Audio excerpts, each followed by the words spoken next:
What's up, Dragon Ball player? We're back here one more time. Bad Beats with our boy Rashaad and our boy Cooper. We just got done with Store Championship. Tell them, lovely people, what you done brought today. Alright, so I got second place today with Gotenks. I went X1. Gotenks is one of my favorite leaders. I've been playing it off and on. I just never brought a video to the channel for it, so I'm doing one today. So if you don't know what he does, when he attacks on the front, you draw a card. If you have a unison specified cost 2, specified cost 2, you can awaken early.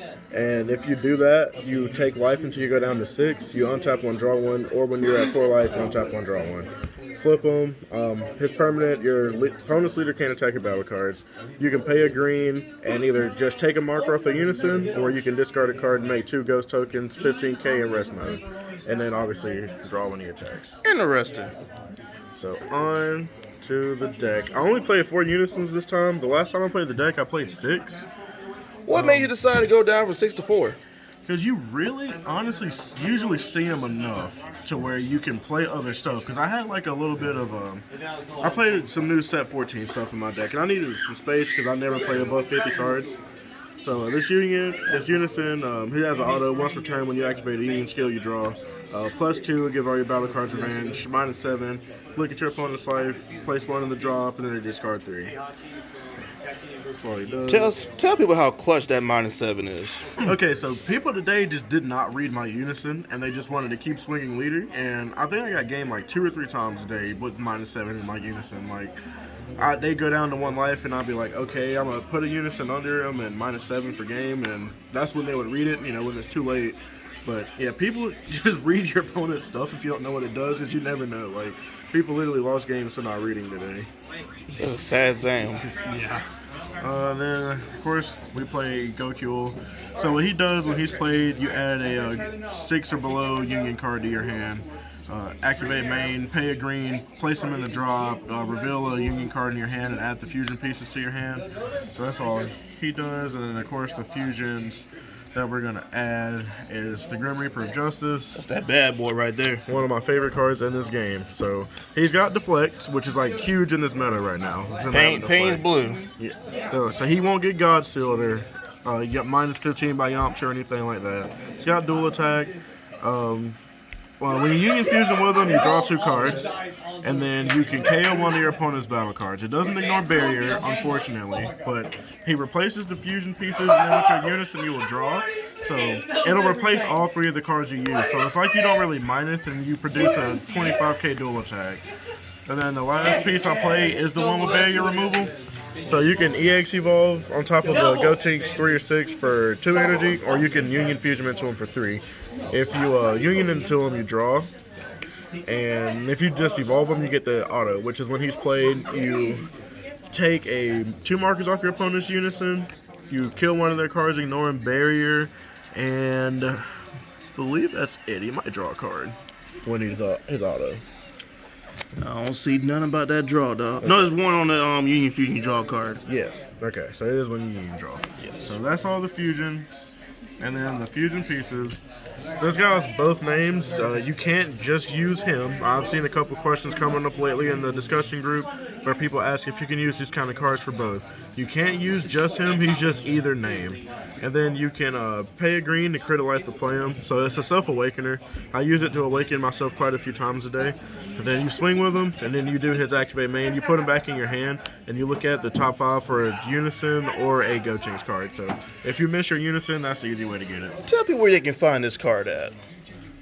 This is an anniversary box card from Anniversary Box 2020, as is the Grim Reaper of Justice and the Goku. Yeah. So most of this deck did come from the anniversary box, so that was a really good anniversary box. It actually brought us like a super good deck, so that was a good one. And then fusion pieces, the other ones, we play 3 of the Trunks and 1 of the Goten TP. So when Trunks is union fused with, you get to look at top 7 for unison. So ideally, you want to fuse into this using this and this or this. It doesn't matter as long as you fuse with him. So you'll draw, or you look at top 7 for unison. If you hit that, that's 1 card. You'll draw 2 from him, and then your unison will draw you another card. So you'll get 4 cards in your hand. So you'll essentially +1 while replacing every card for your fusion and removing one of your opponent's cards and producing a 25k dual attack. Really, you just manipulate 11 cards that turn. Yeah, you just go through a lot of cards for that turn. And then this dude, the reason I play him is because he's like a constant fusion piece unless they warp it from the drop or something. You can pay a green, discard a card from your hand, add it back to your hand. So that's literally the only reason he's there, is just to make sure you have at least 1 piece all the time. And then of course, since we play unisons, we ain't gotta talk about that. We gotta talk about this guy. One of the new cards. This card is like really good. This is that clutch dude right here. Yeah, this dude like saved me a lot. So like your opponent will think like you're out of swings and stuff, and you'll just have your unison, and let's say your unison's only at 6, you can't get them to skill that turn. You +2 your unison, you pay a green, activate main on this dude. He takes a marker off their unison when he's played, and then activate main, you Spirit Boost X. He gets 5k for each marker you take off your unison with a Spirit Boost, and if you took 2 or more markers, he gains double strike. So when you Spirit Boost 8 off of this card, this guy's swinging for like 45k base, double strike. And on top of that, this deck is literally a unison killer, because we get all this Spirit Boost stuff and it come into play in the future. This deck here can kill unisons, but show them that spice about the hand destruction. Okay, so I ran a small hand destruction package just to control. So like eventually, like you're gonna play a lot of tokens with this, and then you're just gonna be constantly swinging 15k and plucking cards from your opponent. So I did play 2 copies of Rosie and 2 copies of Ribrianne. Not just a whole bunch, just a little bit to control the pace of the game, because your hand's normally gonna be really big, and your opponent's going to have to combo out of some of those smaller swings. So you just play these cards to just like knock their hand down a little bit more. So I'm sure you know what Ribrianne does. Pay 2, they discard 2. Rosie, pay 3, they discard 2. And then she's triple attack. And don't forget, she has that special word right there, that deflect. And then we played a little bit more hand control, you could say. Zarbon, blocker. So you just discard 1, play him from the drop. You plus on your unison, he's a revenge blocker. When they kill it, they have to discard a card if they got 5 more cards. You take out their battle card and a card from their hand when you block this guy. So you kind of help that. And then I play the free blocker too. If you have a specified cost 2 unison, your leader's green, you can play him for free. He's got unique, he's a blocker. Basically, he's just a revenge blocker that comes out with the unison. And then I played 2 copies of this Boo. It's a big Boo. So I really like this Boo a lot in this slower meta, because when you play him, you tap 5, and you and your opponent choose all of your non-token battle cards, ignoring barrier, and they go to the drop, and your opponent discards 2 cards. He has an auto that's not once per turn. If he's KO'd by a skill, he gets played back in rest mode. He's also got Deflect and Revenge. So his permanent is every time your opponent wants to attack your leader, they have to discard 2. If they don't have 2 cards in hand, they can't swing. So there's just a board wipe that also knocks cards out of your opponent's hand to kind of fit like the little grinding aspect of the game. And it's important that this says non-token cards, since you're going to be making tokens with your leader. I've played this card once and had like 4 tokens on board. So like my opponent had like a big board, and I was like, okay, I'm going to need to knock some of this stuff off. So I just shotgunned into this. I didn't even swing with my other stuff. Wiped our boards, and I still had him plus 4 tokens in my leader swing. So like it's really good cards. If you're playing against a faster matchup, you just side this card out. But if any slow games, like playing against like the control versions of Sin, like this card just blows them out. Like you just wait for him to tap 6, and then you dormant him that turn, and then you play this, and you just get rid of everything. And then I played 1 Secret Identity, because when people get wide boards, it's kind of like bad for this deck if you don't have Dormant. So this is something to help against wide boards. I played 1 Shield to remove a barrier card. It came up a couple times a day, but not a whole bunch. And then obviously we play Cell. Alright, Big Mike. Y'all be safe on the way home. Nice. Now come back again. So, I mean, obviously for 4 energy, you know, you can just have 2 of these guys and this automatically sell, but usually I didn't actually use those for sell. It would be like one of these dudes that can play themselves for 1, and then like a Rosie or something. Like it was always weird. Like one time it was like a Frieza, this free blocker, and 1 of him. It's like normally just like weird numbers. But it's almost always 1 of these guys. It's almost always going to be a Gotenks. Sometimes it's going to be 2, but they get kind of killed really easy. Like, people will invest into killing them. One thing I forgot to mention is when he's KO'd or removed by skill, you get the fusion pieces back to hand. So, like, you never neg. You never neg. You like really close off. So got into Rana, if you didn't know. He doesn't have quad strike anymore unless you have the whole 5 energy play. So, turn 5, you drop the cell, because you're going to go to turn 5 in this deck. It's not like some fast-killing aggro deck. It's more slow and... It's a mid-range deck. Yeah, it's a true mid-range deck. It's paced. You have to know pacing and control.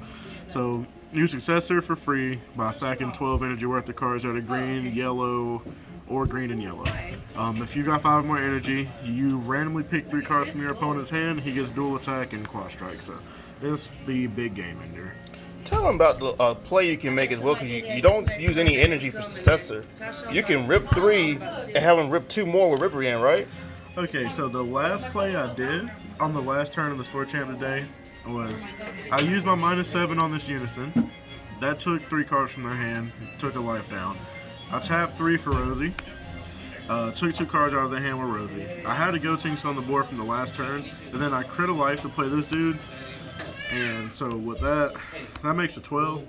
And then I sold those away and took 3 more cards. So they had 8 cards in hand at the start of the turn. So I ended up taking all 8 of their cards and then just gaming them with sell in that one turn. So you can, that's why the hand control's in there. Like, you can just randomly take your opponent's whole hand and it's just game when you do. Not to mention, like, that play doesn't cost that much energy. Like, this dude was already on the board. That's just 1 energy. That's 2 energy. No, that's already there. You still have energy for other stuff after the end of that. And the super combos that we play are Paragus super combos. You can use the Gohan ones. I mean, they're kind of really, truly the same in this deck, and you don't really ever have... Your energy's going to be mono green all the time, so...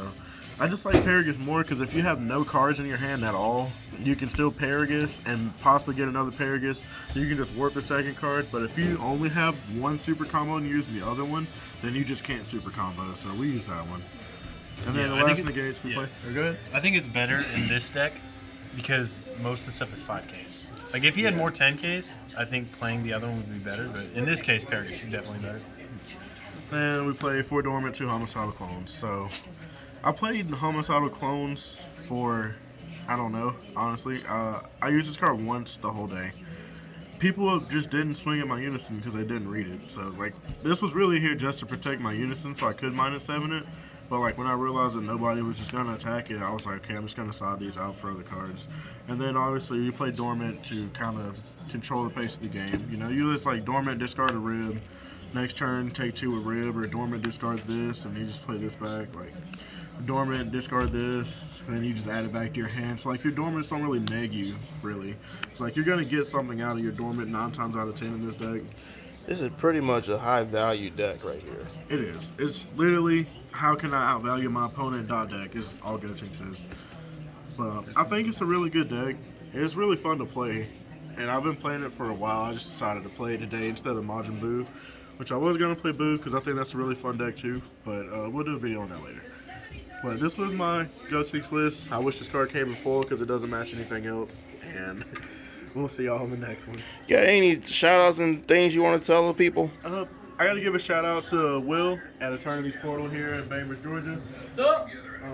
We have a very competitive locals, very fun locals. Everybody here is nice. It's like family here. If you're ever in the area, I recommend you come down. You're going to have a good time and enjoy everything. All right, guys. With that said, we are out of here. Peace.